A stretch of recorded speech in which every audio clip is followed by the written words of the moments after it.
હું Urmish Vaishnav, vice president marketing, Gokul hospital, Vidyanagar, main road, Rajkot. પૂજ્ય મોહનશ્રી અમારે ત્યાં 14મી નવેમ્બરના રોજ રાત્રે 11 વાગ્યાની આસપાસ દાખલ થયા હતા. એની પહેલાં એ જુનાગઢ હતા અને જુનાગઢમાં એમને 20-25 દિવસથી તાવની તકલીફ હતી, પ્લસ એ ડાયાબિટીક અને હાઇપરટેન્સિવ પેશન્ટ હતા. અને છેલ્લે જુનાગઢમાં એમને ઝાડામાં લોહી પડવાનું ચાલુ થયું એટલે ત્યાંથી ડૉક્ટરે એવું કીધું કે ભાઈ હવે આની વધુ સારવાર માટે તમે રાજકોટ લઈ જાઓ તો વધારે સારું, કારણ કે રાજકોટમાં મેડિકલ ઇન્ફ્રાસ્ટ્રક્ચર ખૂબ સારું છે. એટલે એ લોકો અમારે ત્યાં આવ્યા હતા અને અહીંયા અમે એમને સારવાર આપવાની ચાલુ કરી હતી. અમારા પ્રોટોકોલ પ્રમાણે રોજ સવારે અને સાંજે અમારા કન્સલ્ટન્ટ જે ક્રિટિકલ કેરના છે એ લોકો રાઉન્ડ લેતા હતા.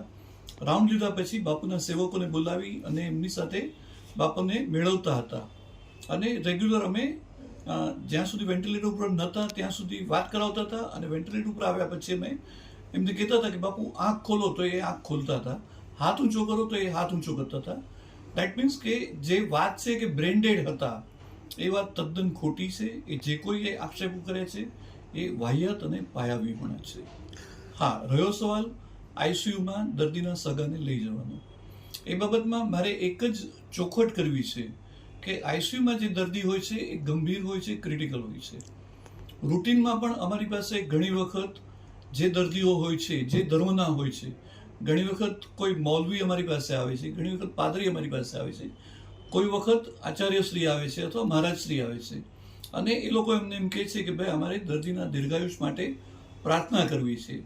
તો એ 5-10 જણા જે આવે છે એ લોકોને અમે ચોક્કસ આઈસીયુમાં એન્ટરટેઇન કરીએ છીએ, કારણ કે આ એક માનવતાનો સવાલ છે, એક શ્રદ્ધાનો સવાલ છે. એમાં અમે ના પાડી અને અમે દર્દીના સગાને દુઃખી કરવા નથી માંગતા. મહંશ્રીના કેસમાં પણ અમારી પાસે જુનાગઢથી સાધુ સંતો આવ્યા હતા અને એમણે કીધું કે બાપુના દીર્ઘાયુષ માટે અમારે પ્રાર્થના કરવી છે. એટલે અમે એમને આઈસીયુમાં લઈ ગયા હતા અને ત્યાં એમણે પ્રાર્થના કરી હતી. ના સાહેબ, એ બાબતમાં અમને ખ્યાલ નથી, કારણ કે કોઈ કોટ પહેરીને કે જે લુક લાઈક વકીલ લાગે એવા કોઈ નહોતા.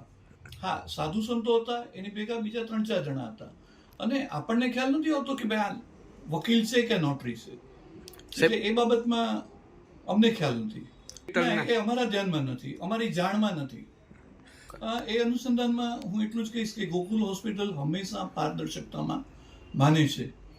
અમે જ્યારે પણ અમને પોલીસ ડિપાર્ટમેન્ટ દ્વારા અથવા કોર્ટ દ્વારા અથવા કોઈ પણ હાયર ઓથોરિટી દ્વારા, ઇટ કેન બી આરોગ્ય વિભાગ, ઇટ કેન બી મિનિસ્ટ્રી, કોઈ પણ કાયદાકીય રીતે અમારી પાસે કોઈ પણ માહિતી માંગવામાં આવશે, it can be CCTV, it can be medical record, we are ready to provide.